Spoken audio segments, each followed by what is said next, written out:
Philosophy psychology पढ़ते पढ़ते एक बात समझ में आ गई है कि जब भी किसी से नाराजगी हो एक बार खुद को उसकी जगह रख के देख लो, और जैसे ही आप रख के देखेंगे आप पाएंगे झगड़ा खत्म हो जाता है। अधिकांश झगड़े इसीलिए कि हम उसका पक्ष नहीं समझ रहे, वो हमारा नहीं समझ रहा, जबकि हर युद्ध में दोनों ठीक होते हैं और दोनों नुकसान में रहते हैं युद्ध लड़ने के बाद।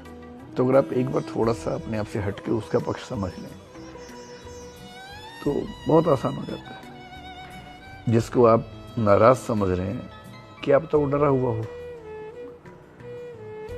और क्या पता वो अपने जीवन में परेशान चल रहा हो। परेशान तो हो गए।